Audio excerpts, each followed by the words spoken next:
आज मेरी एक दोस्त आई थी मुझसे घर पे मिलने के लिए और वो मेरी 10 साल पुरानी दोस्त है। तो हम लोग बैठ के कुछ पिछली बातें कर रहे थे और कुछ अभी की बात कर रहे थे कि अभी हमारी लाइफ में करेंटली हम लोग क्या कर रहे हैं। तो मैंने उससे कुछ ऐसी चीज़ें शेयर करी जिसको सुन के मेरी दोस्त ने कहा मुझसे कि यार डोंट वरी, सब ठीक हो जाएगा। तो मैंने उसको बोला कि वरी मुझे कभी नहीं होती। तो मेरी दोस्त ने कहा कि मतलब, मैं समझी नहीं। तो मैंने कहा कि वरी एक यूज़लेस इमोशन है जिस पे टाइम वेस्ट करना फालतू है। तो मेरी फ्रेंड ने मुझसे पूछा कि तो क्या तुम्हें कभी टेंशन नहीं होती?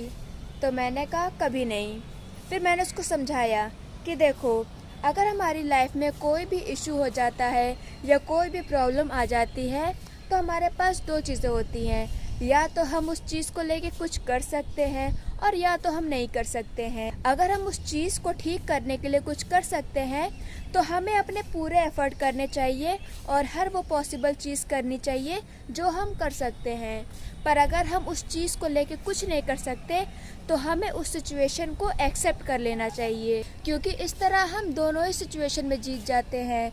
हम अपना जो फोकस है, जो अटेंशन है, वो ऐसी जगह लगा पाते हैं जहाँ से हमें कुछ अच्छा रिजल्ट मिले। जब भी आपको किसी चीज़ को लेकर चिंता होती है तो आपका जो माइंड होता है वो उस सिचुएशन को लेके हर पॉसिबल आउटकम सोच लेता है और ये देख लेता है कि क्या क्या चीज़ें हो सकती हैं। और फिर आपका माइंड ये भी सोचता है कि उस सिचुएशन को कंट्रोल करने के लिए आप क्या कर सकते हो, कि जैसा आप सोच रहे हो बुरा से बुरा आउटकम वो ना हो, उसके लिए आप क्या कर सकते हो। तो नेक्स्ट टाइम आप जब भी किसी भी चीज़ के लिए थोड़ी सी भी चिंता करिएगा, आप खुद से ये 3 क्वेश्चन पूछिएगा। सबसे पहला, कि जिस लिए आप चिंता कर रहे हो वो सच में रियल है या वो इमेजिनरी है। और दूसरा क्वेश्चन आपको खुद से ये पूछना है कि जिस भी वजह से आप अभी चिंता कर रहे हो, कहीं ऐसा तो नहीं है कि आपके कोई पास्ट मेमोरी है या पास्ट एक्सपीरियंस है जिसकी वजह से आपको लग रहा है कि फ्यूचर में ऐसा होगा। और थर्ड क्वेश्चन आपको खुद से ये करना है कि जिस भी चीज़ के लिए आप अभी चिंता कर रहे हो वो कैसे आप पे नेगेटिव इम्पैक्ट डाल रही है प्रेजेंट में, या फिर वो डाल सकती है। फिर वो फिजिकली भी हो सकता है, इमोशनली भी हो सकता है, फाइनेंशियली भी हो सकता है, स्पिरिचुअली भी हो सकता है। उसके बाद आपको क्या करना है? उसके बाद आपको ये 3 स्टेप फॉलो करने हैं। तो सबसे पहला स्टेप है, आपको 6 डीप ब्रेथ लेनी है। क्यों? क्योंकि जब भी आप डीप ब्रीदिंग करते हो तो आपके माइंड में, आपके ब्रेन में जो भी स्ट्रेस और फियर के सर्किट होते हैं वो रिलैक्स हो जाते हैं। स्टेप 2 है आया, मतलब AIA।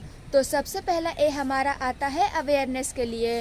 तो नेक्स्ट टाइम आपको जब भी लगे आप किसी चीज़ के लिए चिंता कर रहे हैं तो आपको खुद से पूछना है कि आप उस चीज़ को लेके क्या सोच रहे हो, आप उस चीज़ को लेके कैसा फील कर रहे हो, आपके बॉडी के क्या सेंसेशंस हैं और आप कैसे बिहेव कर रहे हो उस चिंता को लेके।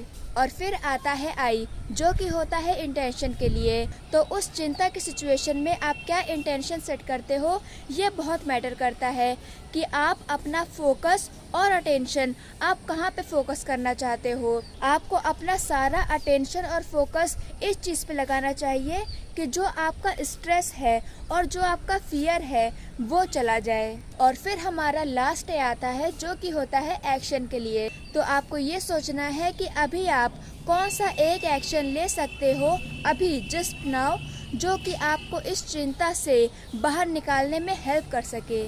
और हमारा थर्ड स्टेप है फ्लिप द स्विच, यानी कि आपका जो भी अटेंशन और फोकस अब तक डाउट करने में जा रहा था, चिंता करने में जा रहा था, डर में जा रहा था, स्ट्रेस एंजाइटी में जा रहा था, वो आपको शिफ्ट करके ले आना है या तो एक्सेप्टेंस पे, कि जो आपकी सिचुएशन चल रही है, जो चिंता आपको है, आपको या तो उसको एक्सेप्ट कर लेना है या तो आपको अपना पूरा जोर लगा देना है और हर वो चीज़ करनी है जो कि आप इस चिंता से बाहर निकलने के लिए कर सकते हो। और आपको अपने एफर्ट्स इतने अच्छे तरीके से करने हैं कि जो भी पॉसिबल बुरा आउटकम आपके दिमाग ने सोचा है आप अपने दिमाग को गलत साबित कर सको और उस आउटकम को आप बदल दो और अपनी सिचुएशन को भी। तो मेरा क्वेश्चन आपसे ये है कि जब भी हम किसी चिंता में हो या फिर हम कोई डिफ़िकल्टी फेस कर रहे हो अपनी लाइफ में तो हमें क्या करना चाहिए। क्या हमें सिचुएशन को एक्सेप्ट कर लेना चाहिए और या फिर हमें हर पॉसिबल एफर्ट करना चाहिए, अपना बेस्ट देना चाहिए उस सिचुएशन से बाहर आने के लिए।